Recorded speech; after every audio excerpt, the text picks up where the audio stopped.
പത്മ ലളിതാ സഹസ്രനാമം അടുത്ത വരികളിലേക്ക് കടക്കുന്നു.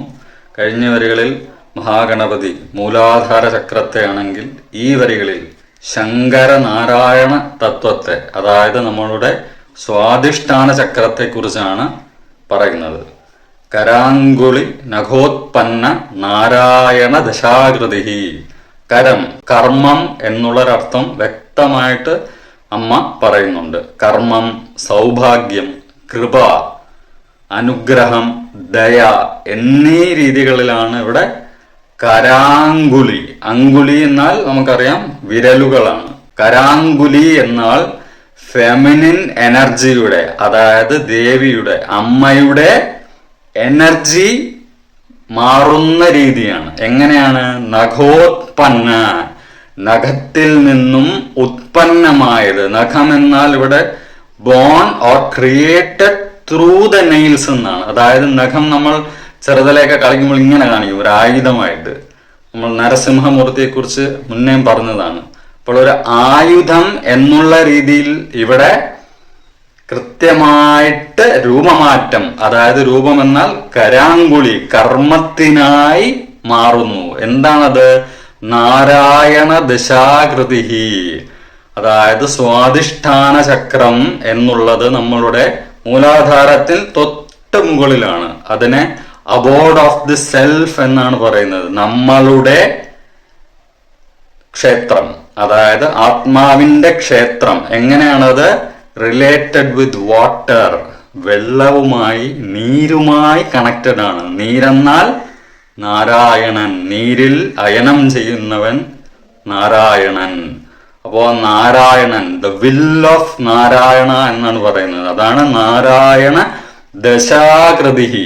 ദശ അവതാരങ്ങളെയും കുറിക്കുന്നു. നമ്മളുടെ 10 നഖങ്ങൾ, അതായത് നമ്മളുടെ രൂപമാറ്റവും നമ്മളുടെ ഭാവിയിലെ മാറ്റവും. കൽക്കി എന്ന അവതാരം നമ്മൾക്ക് അറിയില്ല, പക്ഷെ എങ്ങനെയാണ് ഇവിടെ പറയുന്നത്? അപ്പോ നമ്മളുടെ ഭാവിയെയും കുറിച്ച് അമ്മ ഇവിടെ പറയുകയാണ്. അതാണ് നാരായണ ദശാകൃതി. അതുപോലെ തന്നെ നാരായണ ദശ എന്നുള്ളത് ജ്യോതിഷത്തിൽ വളരെ വളരെ വ്യക്തമായിട്ട് പറയുന്ന ഒരു കണക്കുകളാണ്. നമ്മളുടെ ചില സംഭവങ്ങളെക്കുറിച്ച് കൃത്യമായിട്ട് നമുക്ക് അളന്നെടുക്കാനാകും നാരായണ ദിശയുണ്ടോ എന്നുള്ളത്. അപ്പോൾ ഇവിടെ പറയുന്നത് നാരായണൻ എന്ന ഭഗവാന്റെ നമ്മളുടെ ഉള്ളിലെ സാന്നിധ്യം, സ്വാധിഷ്ഠാന ചക്രം, ആകൃതി എന്നാണ് പറഞ്ഞിരിക്കുന്നത്. ആകൃതി എന്നാൽ വെറും രൂപമല്ല, ഒരു സ്ട്രക്ചേർഡ്, ബ്യൂട്ടിഫുൾ ആൻഡ് പർപ്പസ്ഫുൾ. അതായത് ഒരു സ്ട്രക്ചർ ഉണ്ടാവും, സൗന്ദര്യമുണ്ടാവും, പർപ്പസ്ഫുൾ ക്രിയേഷൻ ആണ്, ഒരു പർപ്പസ് ഉണ്ടാവും. അതാണ് ആകൃതി. ഇവിടെ എന്താണ് സ്വാധിഷ്ഠാന ചക്രത്തിന്റെ purpose? Sexual reproductive energy, emotional balance and creativity. അതാണ് ഇവിടെ അമ്മയുടെ ഫെമിനൈൻ എനർജി ആയിട്ട് ഉള്ളിൽ മാറുന്നത്. എന്നാൽ അതേ സ്ഥലത്ത് തന്നെ മറ്റൊരു കാര്യവും സംഭവിക്കുന്നു, നമ്മളുടെ ജഠരാഗ്നി. അതാണ് അടുത്ത വരി. മഹാപാശുപതാസ്ത്രാഗ്നി നിർദഗ്ധ സുരസൈനിക. പുറമേയുള്ള യുദ്ധവും ഉള്ളിലുള്ള യുദ്ധവും ഒരേ വരികളിൽ പറയാണ്. ഇവിടെ മഹത്വമുള്ള മഹാദേവന്റെ മന്ത്രശക്തിയാർജിച്ച ആയുധം, അതായത് അസ്ത്രം, പാശുപതം.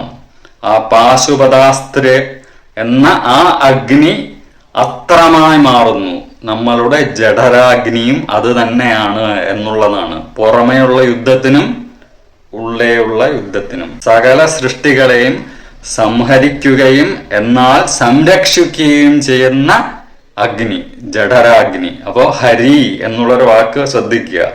അപ്പോൾ ആ ജഠരാഗ്നി ഉള്ളിൽ എങ്ങനെയാണോ ചക്രങ്ങളിലൂടെ സഞ്ചരിക്കുന്നത്, അതുപോലെ തന്നെ പുറമെ പാശുപതാസ്ത്രമായി മഹാദേവന്റെ ശക്തി അമ്മ കൊണ്ടുപോകും. നിർദഗ്ധ, നിർദഗ്ധ എന്നാൽ പരിപൂർണമായും ചുട്ടരിക്കപ്പെടുന്നത് എന്നാണ്. നമ്മളുടെ ജഠരാഗ്നിയും അങ്ങനെ തന്നെയാണ്.